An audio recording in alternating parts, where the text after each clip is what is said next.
Bonjour, je me présente, je m'appelle Maxime, je suis développeur front-end, TypeScript, React et Next, et aujourd'hui j'ai fait cette vidéo pour vous présenter un projet que j'ai réalisé au cours de ma formation et qui s'appelle HRNet. Alors, pourquoi est-ce que je vais vous présenter ce projet-là plutôt qu'un autre? Eh bien tout simplement parce que c'est un projet qui est très abouti et qui reflète, je pense, l'ensemble de mes compétences. On va y trouver beaucoup de front, un petit peu de back, et il y a même des plugins maison. Mais le mieux, c'est peut-être d'aller tout de suite sur l'appli, de voir comment elle tourne. Donc on arrive ici sur HRNet, donc c'est une application de gestion des ressources humaines dans laquelle on va pouvoir entrer des employés et ensuite, ici, consulter les employés qui sont déjà rentrés.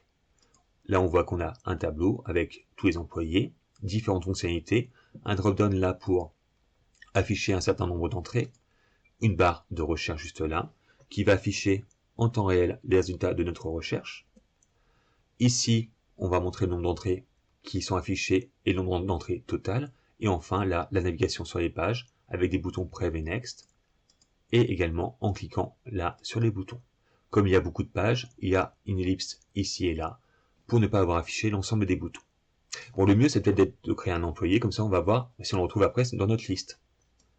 Alors, on va mettre un prénom. Donc, hop, Samuel.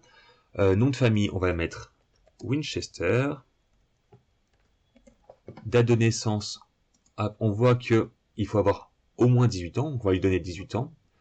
La date à laquelle il a commencé à travailler, c'est au plus tôt aujourd'hui. Il va habiter à Elm Street. La ville, on va lui mettre Raccoon City. Alors Raccoon City, je sais pas dans quel état c'est, donc on va mettre ça en Alabama. Département, il va être dans le département de Engineering. Et zip code, on va mettre AA. Sauvegarde A. C'est pas possible, le zip code doit avoir au moins 5 caractères numériques. C'est pas grave, on va mettre 1, 2, 3, 4, 5, 0, 0, 0, on sauvegarde, et là, Samuel Winchester a bien été ajouté. Parfait.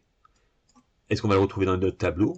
On va voir ça tout de suite. On va rechercher Samuel, S, A, M majuscule, U, et on voit que c'est insensible à la casse et qu'on retrouve bien notre Samuel Winchester, la date à laquelle il a commencé, le département. Tout fonctionne correctement. Donc la commande qu'il y avait pour cette application, en fait, c'était de mettre à jour une application qui avait été codée sous jQuery, qu'on va retrouver juste ici, dans un style très minimaliste. Donc là, on a les mêmes champs. On peut voir aussi également qu'on va arriver sur un tableau avec les mêmes critères de tri. Alors, ce que l'on n'a pas vu encore, c'est au niveau des performances. Donc on va tout de suite aller voir ici, hop, on va faire un audit Lighthouse, et on va voir un petit peu les performances de mon application.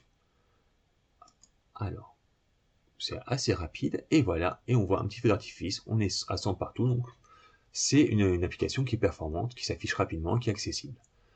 Au niveau du responsive, est-ce que c'est bon ou pas? On peut voir que oui, il n'y a pas de souci. Là, on a la page pour créer les employés, ici la page pour voir les employés, donc on s'adapte bien aux différentes tailles d'écran. Donc maintenant qu'on a fait un petit tour de notre appli, on va aller voir un petit peu quelles étaient les demandes à l'origine et comment moi j'ai codé ça. Donc quels étaient ici les attendus. Donc on m'avait demandé donc de convertir le projet jQuery sous React, de convertir au moins un plugin et de faire un test de performance. Donc convertir le projet, ça veut dire qu'il fallait 2 pages, create employee et la liste des employés, un système de gestion d'état local et un style qui soit cohérent. Au niveau des plugins à convertir, il fallait en choisir un parmi 4, soit la date, soit la modale, soit le drop-down, soit la table. Et enfin, faire un test de performance Lighthouse. Donc ça, c'était ce qu'il fallait faire. Moi, j'en ai fait un petit peu plus. J'ai décidé de faire un back-end pour stocker les données. J'ai également décidé de faire plus de plugins, donc d'en faire 3 sur les 4, et d'avoir une UI qui soit un peu plus sympathique, cohérente avec le logo qui est juste là. Quels sont les choix que j'ai faits? Déjà, on va voir un petit peu quels sont les 3 plugins que j'ai choisis sur les 4. Donc moi, au tout départ, j'ai choisi de faire le tableau. Mais comme dans le tableau, j'utilisais un drop-down et une modale, eh bien, je choisis de faire ces 3 plugins, ce qui fait que si vous avez bien suivi, il en reste un que je n'ai pas fait, et ce plugin, c'est le Date Picker, et là, j'ai pris React Date Picker. Ensuite, pour les technos, j'ai utilisé Vite, TypeScript, et pour la gestion d'état, j'ai pris Jotai. Vite parce que c'est performant, c'est léger et c'est recommandé. TypeScript pour la rigueur, la fiabilité et la remaniabilité du code, et enfin Jotai, c'est simple, c'est performant et léger. Donc moi, les technos que j'ai choisis sont des technos qui étaient performantes, légères, mais également robustes. Pour le back-end, je me suis orienté vers la stack MERN. Donc maintenant qu'on a vu les technos et les plugins, eh bien on va pouvoir mettre la main dans le cambouis et voir un petit peu le code. Donc on va commencer par voir le code de la librairie. Donc la librairie, on la retrouve sur NPM, elle s'appelle HRNet Maxou Librairie. Donc là, nous on va aller voir un petit peu tout ça, donc des extraits de code, l'installation et l'utilisation de ce package. Rendez-vous tout de suite sur NPM, et voilà, HRNet Maxou Librairie. Donc une librairie TypeScript, très bien. Là on voit la documentation que j'ai rédigée. Donc on explique au début l'installation, rien d'extraordinaire, npm i hrnet maxou librairie atletest. Quelques exemples, donc l'exemple pour la modale avec un exemple du code. Ici on voit quelques props, on peut mettre dans les props des fonctions, par exemple là une fonction onClick qui va permettre d'ajouter 1 à chaque clic. Pour le drop-down c'est pareil, un extrait d'écran et un extrait du code pour avoir cet écran là. Donc là on voit de la même façon, hop, ici les différents props qui vont être demandés, donc des props pour les items, mais également pour le style. Donc là on voit la famille, la font family, la taille de police, etc. Donc pareil également ici, on peut mettre des fonctions dans les props. Et enfin, pour le tableau, pareil, un extrait du tableau, et ici, un extrait du code pour obtenir ce tableau. Et là on voit donc qu'il faut des données, un titre pour le tableau qui va apparaître juste là, un fond family, un background. Et en dessous, donc j'ai mis la documentation avec les différents props, que ce soit pour la modale, voilà, pour le dropdown, donc on voit qu'il y a quand même pas, il y a pas mal de props qui sont possibles, donc c'est assez customisable, hein, et également pour le tableau. Donc voilà, donc là on a vu un petit peu les trois plugins. Au niveau du code pour ces plugins, voilà, on arrive juste ici. Donc là, on est bien sur HRNet Librairie. Donc on retrouve dans nos components les trois plugins Dropdown, Modal et Table. Et ici, donc le code. Donc j'essaie de bien commenter pour expliquer à chaque fois. Hop, voilà de quoi il s'agissait. Donc là, on a la search bar, la navigation, le nombre d'entrées qui sont présentées. Donc comment trier en cliquant sur le header du tableau, donc sur les entêtes des colonnes. Comment mettre à jour donc les entêtes, et donc là on voit toutes les props. Pour la modale c'est pareil, donc là on voit les props, donc ils ne sont pas obligatoires, donc comme je suis sur TypeScript, à chaque fois mes props sont typés, et ensuite donc là on a notre modale, hop, les props, donc on a voilà les fonctions, on voit que il y a des styles par défaut au cas où ça n'avait pas été défini dans les props. Et donc là après on a le code pour donc là pour notre bouton modal, un bouton confirme qui va apparaître si il a été demandé. Et enfin ici donc le dropdown, toujours la même chose, là on voit donc toutes les props possibles qui sont à chaque fois typées. Et donc là on a ensuite notre composant qui est ici avec les props. Et puis après donc là on va tout styliser. Donc là oui c'est que du style, tout ça c'est que du style. Et donc là on a notre dropdown qui est juste là. Donc là on vient de faire un petit tour de notre plugin. Donc maintenant qu'on a vu le plugin, je pense que vous avez tous envie de voir, enfin tous et toutes, envie de voir juste ici, hop, le code HRNet. Donc là on a backend et front-end. Donc on va voir ça tout de suite et rapidement. Alors, hop, j'arrive ici. Donc là ici on voit donc front-end, back-end. Donc là j'ai mis l'intégralité de mon code.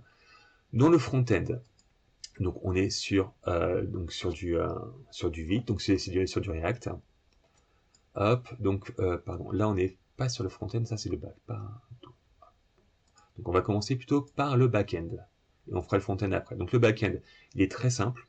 Donc ici on voit qu'on a une route post, une route get, donc pour aller chercher les données ou les rentrer.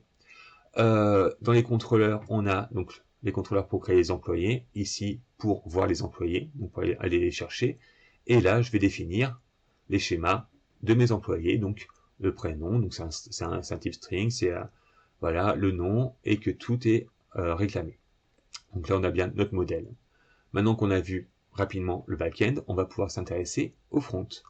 Donc le front, on a donc notre main ici. Donc dans le main, qu'est-ce qu'on a? On a Jotai ici, pour la gestion d'état. Donc on va créer. Ensuite, dans notre app, on commence par récupérer les données depuis le back et les mettre dans notre atome Jotai pour pouvoir travailler dessus ensuite. Ce qui veut dire qu'on va les chercher une fois, mais ensuite on utilisera la gestion locale, on n'ira pas les rechercher dans Mongo. Après on a notre page ici pour créer des employés qu'on a vu tout à l'heure. Donc je remonte. Donc voilà, on voit tout ce qu'on importe. On retrouve ici, depuis la librairie Maxou, le dropdown et les modales. Ensuite là, on a également dans les services, on va vérifier les données qu'on a rentrées. Donc là, on voit les différents types qu'on a, donc le prénom, le nom, l'adresse et les conditions qui sont associées. Par exemple, on voit que pour le prénom, la condition c'est texte. C'est texte, pour le zip code c'est number, et les conditions on les retrouve un petit peu en dessous, on les retrouve ici. Texte, adresse, number. Donc on voit que c'est des regex qui sont très simples. Le texte, faut qu'il y ait au moins 2 caractères alphabétiques et diacritiques. Pour l'adresse, c'est caractères alphabétiques, diacritiques et numériques. Et pour les nombres de caractères donc numériques, il en faut 5 exactement. Et il y a un champ, il faut juste qu'il y ait quelque chose à l'intérieur. Ici, quand c'est refusé, faut dire pourquoi on refuse. Donc soit c'est qu'il faut au moins 2 lettres, soit il faut au moins 2 lettres alphanumériques. Ça c'est ce qu'on a vu tout à l'heure qu'on s'était trompé pour le zip code, le message qu'on a eu. Et s'il n'y a rien, le message c'est qu'il faut qu'il y ait quelque chose. Donc ça compte bien petit. Donc voilà, et puis là, view employee, extrêmement simple, puisque là, on utilise le plugin table que j'avais créé auparavant. Donc, voilà. Donc là, j'arrive au terme de cette présentation. Donc j'ai essayé de faire une présentation qui soit rapide, mais également assez complète, pour présenter l'ensemble de ce qui a été fait. Si vous voulez en savoir plus, je suis ouvert au dialogue, donc vous pouvez me contacter facilement via LinkedIn.